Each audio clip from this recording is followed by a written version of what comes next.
John Curry, my favorite Scotsman this side of the Mississippi. How are you doing today, my friend?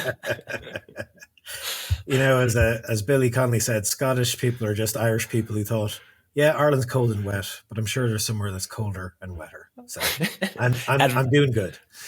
Adversity builds character. So Exactly. these are good things. These are good things. And also, since you were last on the podcast, you've grown out this wonderful beast, and it was in protest of rate hikes and all else that's going on in the world.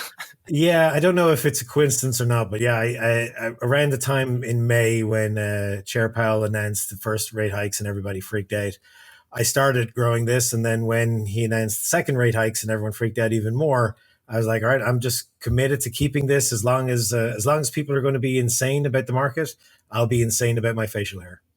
Can I get your commitment that you're going to keep it until we have rates come down and just keep growing this beast out, whether that's 6 months or 6 years? You have my commitment, but people close to me may stage an intervention, so I can't make any promises. Understood. We have a lot of interested parties here, so that makes complete sense. So, John, for those of you who don't know John, John Curry is the CEO of Setanta, really a land development financing group based in Charlotte. And you all really cover quite a niche in this space. You do a lot of things that most lenders just don't have an appetite for. You have an iron stomach, and you have, like we talked about in the last episode, just a very different viewpoint of land development and land lending on that compared to kind of the common sentiment that's out there. Yeah, I think we came from a development background, myself and my partner, Rob Davenport, and we, created our platform to address what was missing and, sort of take what we understood about what we believe the actual risk to be. And, I think when we spoke last, we were expecting more competition. We were expecting more people to sort of come into this space as people realize that, the most important thing for getting that new home, whether it's for sale or for rent, you need the land underneath it. And yet, since we last spoke, I would imagine that our number of competitors have shrunk or at least stayed stable. We've not yet seen an influx of capital. So I guess my podcast didn't convince too many people that, land was not as risky as they thought.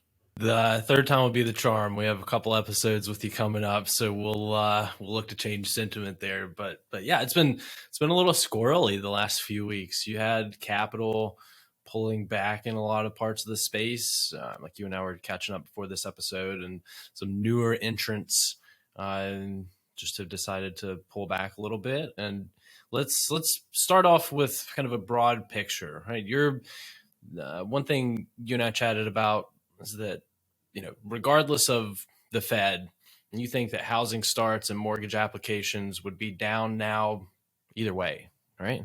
Yeah, certainly. It's and I think for this, and I may repeat it again when we next speak, is understand I'm going to be giving what looks to be a very bullish outlook, and yet I have probably a more pessimistic outlook on the underlying baseline numbers, starts, home sales, times on the market, et cetera, than most. However, I try my best to understand what's happening sort of behind that or what's causing it.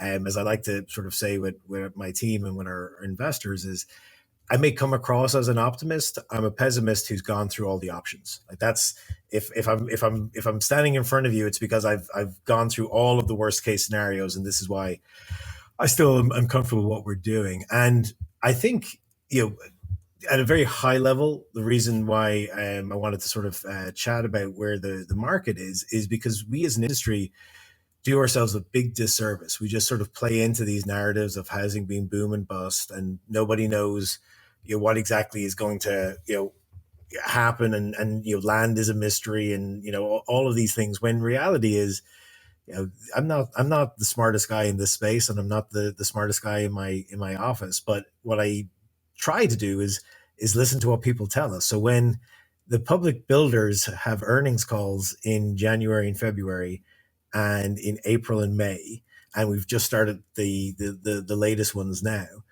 And in those earnings calls, they tell us that their biggest concern is keeping the cost of the materials in line so that they can deliver homes at prices that make sense for them. And when they're announcing huge margins, which we'll probably touch on, and when they're saying that because of cost uncertainty, that they are going to start metering their sales so that they're going to deliberately hold back. And they're saying this well before anybody is talking about a half point or three quarters of a point off a rate hike, then we should be able to be grown up and say, okay, starts are going to be down, home sales are going to be down. If there's less homes for sale, both in the resale and the new market, applications for mortgages by definition will have to be somewhat down. And then the other part of it is we're comparing it to 2021, which is one of the most insane years in housing that we've ever had. So when, I'm looking at things happening perhaps a little bit worse than we anticipated, and yet people acting as if somehow, home sales were supposed to always go upwards and there was never supposed to be any return to normal, it can be quite frustrating. Yeah, that's interesting. So as you look at one of the issues in trying to read the tea leaves right now over the next 6, 12, 18 months is that I feel like, and you have more experience than I do, right, in this space. I've 7 years here. But it feels like we have way more variables shifting at a much more rapid pace than any time in the recent past, right? And so whenever you say, just generally the housing outlook tied up with, the big R word going around, recession,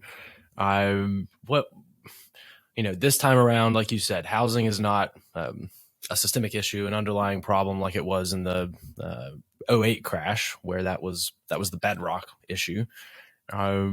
So is this pullback on the builder side, spacing out sales, is that a good thing or a bad thing as we look to the medium term for housing? So it's a complicated issue, but it really comes down to, like, it's a bad thing for housing affordability. Housing affordability has never been worse, and we're not a serious people. We're not serious about addressing that, because if we were, we would actually be able to have common sense conversations about what is necessary to make housing affordable. And we can touch on that sort of later. But let's talk about what a recession would do. I know I said it that should not be named. But if there is that, or even just with the fear of it and the tightening up, well, what do we think that will lead to? Well, the hope is that it will curb inflation. And the other part of it is, and this is again a necessary evil, it will make more people available for work. If you talk to most home builders and land developers, their two biggest concerns is cost of materials and cost of labor.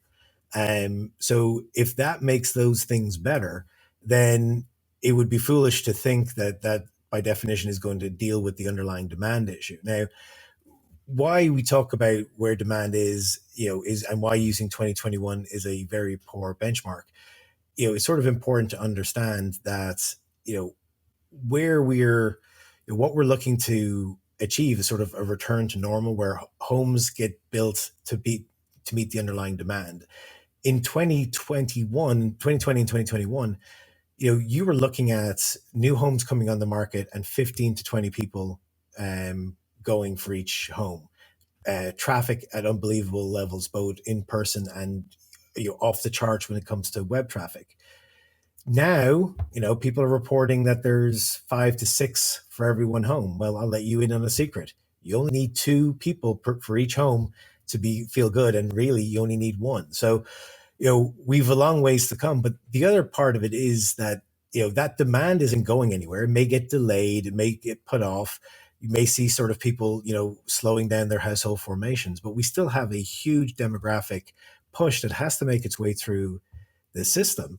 And I think a good bellwether for what we believe is going to happen is to just ask your friends and family and talk to people and see who right now in this market, where all of the headlines with mortgage rates unbelievably high, who's still buying a house. And you'll be surprised to find that people are still buying a house because the underlying demand is so high. So what we would like to think that is, if costs become under control, if labor costs come under control, and rates ease, or people at least get used to them, that will return to normal. And again, normal for us is sort of 2018, 2019 numbers. And I think using that as a baseline will surprise people as to where the housing market currently is.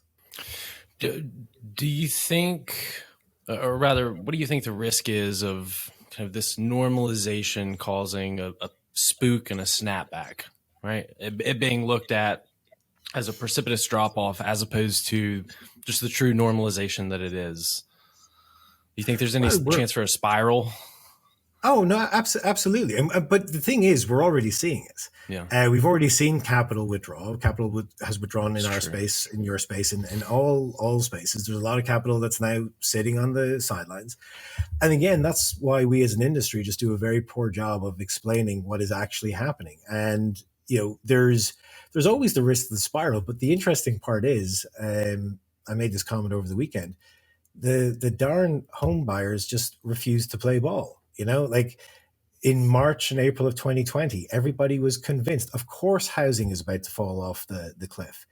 And then people were driving from New York to buy homes in Myrtle Beach sight unseen. Right now, of course, housing is about to take a hit. Mortgage rates have doubled. The Fed is indicating there's more price hikes to come. Home starts are down. We've more homes under construction than any time in history, which is a point I do want to come back to. And yet, if you were to look last week, Nate from your office shared this, purchase applications were up 5% last week. Refis, understandably, have tanked, but mortgage applications for new homes and for home purchases are up. So there is a risk of a spiral. However, we're lucky that the demand is so high, even though that's a symptom of a failing market, that demand is that high. But we're lucky it is so high so that it can actually quickly address and arrest, false narratives from taking hold. Yeah, very fair. And I'm homeowner, but have been poking around looking the last few months, and we had our eye on one place in April, didn't pull the trigger, went on vacation and got distracted. Shows you how serious we are about it. And then started looking at some other stuff the last week, and just had running a mortgage calc looking at April versus July, and it just makes you sick to your stomach. You're like, I mean, I wish I would have been a little more hairpin trigger back in April, but just the underlying health seems to be there. Well, as I am aiming to be the second smartest Irish person in this space, but as the smartest Irish person in this space has been reiterating, Margaret Whelan, she keeps reminding everybody, that you marry the house and you date the rate, so you will lock in at this rate, and then you'll go in and you'll refi at a different rate when you can, or you'll make things work. And that's what we're seeing. But I think what's important to realize is when we talk about a return to normal, and yes, that's going to freak people out, and definitely we're very irresponsible. The media will pounce on things because it's easier to get clicks than to actually be nuanced. Because again, who wants to read a nuanced article about anything? It's like, yeah, it could be a bit of this and it could be a bit of that, but who knows? Far better to just take a definitive line. But I'll give you my own personal example. We put our home on the market just because the prices were insane. We just couldn't justify not looking at that, and we're going to explore doing something else. We weren't planning on buying something else anyway, so we were just going to sort of take ourselves out of the market for a little bit. We put the house on the market on Friday. We got an offer on Saturday, more than we listed it for, and it sold. The appraisal came back fine. The mortgage rate didn't spook them, and they purchased it. That's not normal. It is not normal for a home to sell in one day. It is not normal for builders to sell out their new allotments of lots and homes within one weekend. And think about how detrimental that is to Charlotte. If you're, which is where we're headquartered. If you're a young professional moving to Charlotte and homes are snapping up in a day or two, how are you supposed to find a place to live? How are you supposed to be able to attract really good workers if they can't find, a place to buy, and they also can't find a place to rent, or they don't want to be in an apartment, but build for rent communities are not yet despite what the Wall Street Journal may tell you, they're not yet, ubiquitous enough to be, a real option for people. So that's not healthy. And I think the inventory that we have across the country will tell you the story. And it's all about something I will keep hammering on, which is just the narrative when you use 2021 as a benchmark. So, for example, there's a really good blog called Calculated Risk. And a week or so ago, they were talking about inventory. And it's all about how you measure it. So compared to 2021, there is 20% more inventory in the market today than there was a year ago. And that's worth considering. However, compared to 2020, there's 30% less. And compared to 2019, which is when we think is a normal, healthy market, there's 55% less inventory today than there was in 2019. Now, in 2019, nobody was talking about an oversupply of houses, because there clearly wasn't. And nobody was talking about the end of housing. And yet we had, basically, almost double the amount of inventory available that we have now. But you know what was nice about 2019? You could buy a home. You could find a home. You could look and actually do inspections, and you aren't being forced to buy something without doing a property inspection, or buy something for more than the asking price, because you had to calculate how much more than they're asking for do I have to offer to beat out everybody else. Yeah. It's not normal. It's not healthy. And I'm not going to be sad to see the back of that. No, very true. Same sentiment from my end. It's time for some normalization there. You mentioned one thing you wanted to come back to, and it escapes me a little bit. Was it just the pace of building? No. So what we have is we have more homes under construction than any time before. Yep. Now, let me preface by saying that is true. We do have an uptick in starts, and we do have definitely the builders have been trying to, meet the demand and get somewhat ahead of it. There's two very important things to understand that is nuance that is missed. First of all, the time it's taking to build a home has extended. Now, I'm going to use, because I'm a word guy, not a numbers guy. So I'm going to use a very simple understanding. Anyone who's in the building industry who's listening to this will be screaming that I'm, both underestimating and overestimating how long things take, and it's not this clean cut. But let's just pretend it is, right? Let's say that it used to take 5 months to build a home. And let's say that today it now takes 10 months. And it is close to double. It's not exactly double, but it's close to double, right? So what does that mean? Well, in that scenario, you will automatically have twice as many homes under construction than you had just a year ago, without any increase in supply, right? So if you used to have, over a 5-month period, you had 2,000 homes under construction. Now over a 10-month period, you have 4,000 homes under construction. So is it accurate to say that we have more homes under construction than ever? Yes. But does that actually tell you how we are from a supply perspective? No, it doesn't. You're deliberately, or more likely, ignorantly parroting something that doesn't have any true value. But here's the second important fact, again, that gets left out. And this is where my space, my industry is useful.